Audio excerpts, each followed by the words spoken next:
After half an hour of rest, Joe Mingrui, who now viewed himself as Klein, finally recovered.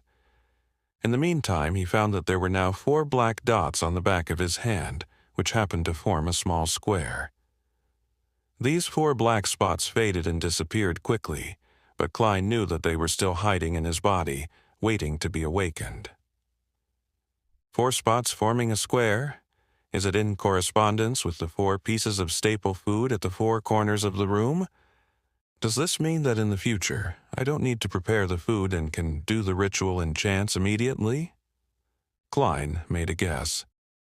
This might seem good, but the emergence of the spots was ominous, and things that one lacked understanding of were always scary. The fact that those inexplicable Chinese divinations from Earth could produce effects here, the strange transmigration in his sleep, the mysterious murmurings that almost drove him crazy during the ritual, and the mysterious and trippy gray world whose significance he had no idea of, made Klein shiver in the hot weather of June. The oldest and strongest emotion of mankind is fear, and the oldest and strongest fear is the fear of the unknown. He recalled this saying as he was experiencing the fear of the unknown acutely. There was in him an unprecedented and irresistible urge to make contact with the mysterious domain, to learn more, and to explore the unknown. There was also a contradicting escape mentality within him, compelling him to pretend nothing had happened. Intense sunlight shone through the window onto the desk, making it appear as if grains of gold were sprinkled on it. Klein gazed at the desk, feeling as though he had come into contact with warmth and hope. He relaxed slightly, and a strong sense of fatigue washed over him. His eyelids were as heavy as lead as they kept closing themselves. It must have been the combined effect of the sleepless night and the tiring encounter. Klein shook his head and pushed himself up with the aid of the desk. He stumbled towards the double-decked bed, completely disregarding the rye bread placed at the 4 corners of the room. He fell asleep immediately after he lay down. Groan. Groan. Klein was woken up by hunger pangs. When he opened his eyes, he felt rejuvenated. There's still a slight headache. He rubbed his temples and sat up. He was so hungry that he could eat a horse. He returned to the desk while straightening his shirt. He picked up the silver vine-leaf pocket watch. Pa! The pocket watch's lid sprang open and the second hand was ticking. 12:30. I slept for 3 hours. Klein put the pocket watch back into his linen shirt pocket while swallowing. In the northern continent, there were 24 hours in a day, 60 minutes in an hour, and 60 seconds in a minute. Whether each second passed at the same rate here compared to Earth was unknown to Klein. At this moment, he could not even think of terms such as mysticism, rituals, or the grayish world. His mind was occupied by one thing: food. He would leave thinking after his meals. Only then could he work. Klein picked up the loaves of rye bread from the 4 corners and wiped off the minute specks of dust on it without any hesitation. He planned on making one of them his lunch. He decided to dig into the offerings because he only had 5 pence with him, and there was a tradition of eating the offerings back in his hometown. After all, there was not any observable change to the bread. It was better to be frugal. Of course, the memory and habits left behind by the original Klein had also played a role. It was a huge waste to use the expensive gas only to light up the room. So, Klein took out a furnace and boiled water with it after adding some coal. He paced around as he waited. Anyone would choke eating those loaves of rye bread without water. Yikes, life with meat only for dinner is going to be dreadful. No, wait, this is already an exception. Melissa would only allow our meals to have meat twice a week if not for my upcoming interview, Klein thought. As he looked around hungry, he had nothing better to do. His eyes seemed to turn avaricious when he set his eyes on the pound of mutton in the cupboard. No, I need to wait for Melissa to eat it together, Klein thought as he shook his head and rejected the idea of cooking half of it right now. Although he often ate outside, he had still developed some basic culinary skills, owing to his living in a big city alone. His dishes were not delicious, but they were at least edible. Klein turned his body around so that the mutton would not seduce him. Then, he suddenly realized that he had also bought peas and potatoes in the morning. Potatoes! Klein immediately had an idea. He quickly turned back to the cupboard and took out 2 potatoes from a tiny pile of them. He first cleaned the potatoes in the public bathroom and then added them into a pot so they were boiled together with the water. After a while, he sprinkled into the water some yellow coarse salt from the spices container he found inside the cupboard. He waited patiently for a few minutes before lifting the pot and pouring the soup into a few cups in a bowl. He took out the potatoes with a fork and placed them on the desk at the end. He blew at the potato as he peeled it bit by bit. The fragrance of boiled potato diffused through the air. It smelled very appetizing. He salivated crazily. The heat could not deter him any longer. Klein took a bite despite having the potato only half peeled. How fragrant! It had a powdery texture and tasted sweet as he chewed. He was instantly filled with emotions, and he wolfed down the 2 potatoes. He even ate some of the skin. Then he held up the bowl and enjoyed the soup. The pinch of salt and water proved to be thirst-quenching. I really enjoyed eating potatoes this way when I was young, a filled Klein exclaimed in his head. Meanwhile, he tore off a small piece of bread and dipped it into the soup to soften it before eating. Perhaps the ritual was too tiring. Klein ate 2 loaves of bread, which amounted to a whole pound.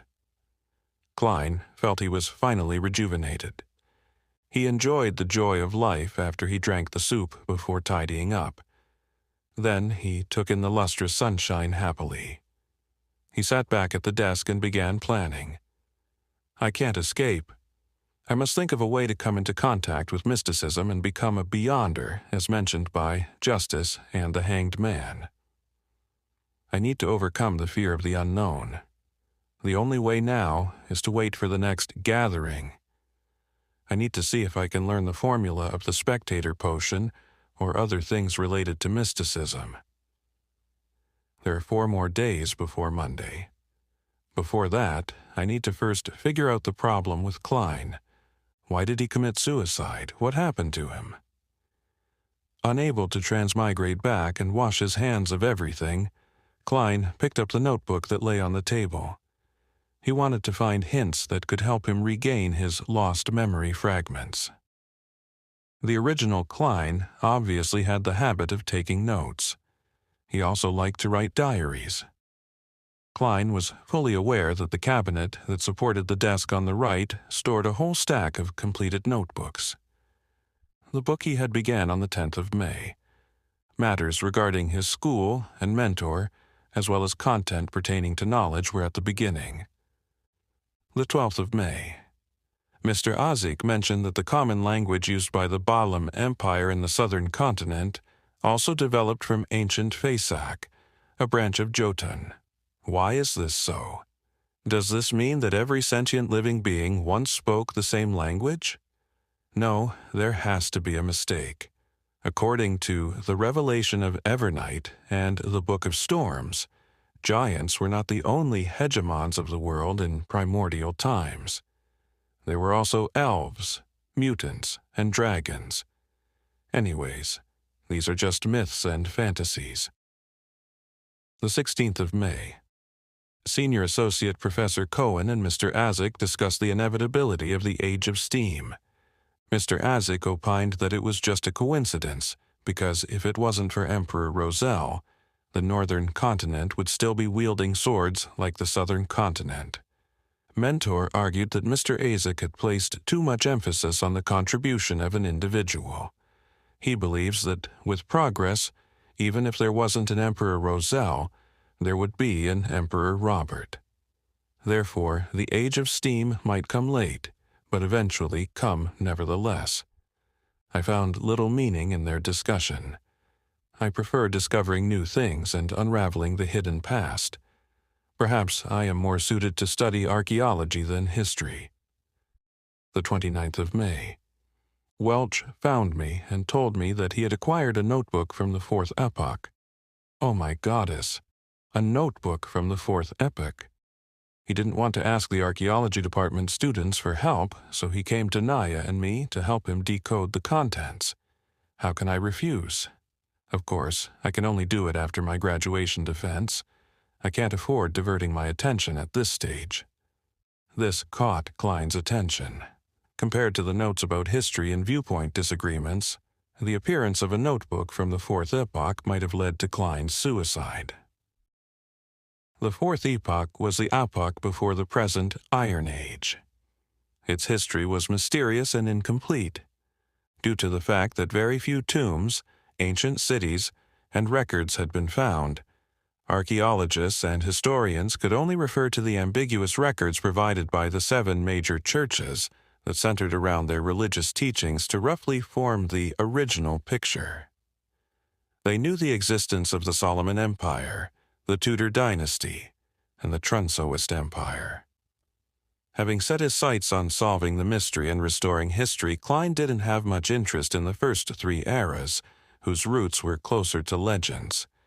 He was more interested in the Fourth Epoch, also known as the Age of the Gods. So, Klein was concerned for his future career and thus focused on the interview. But it was all futile. Klein could not resist exclaiming. Universities were still very scarce, and the majority of students were either from noble or wealthy families.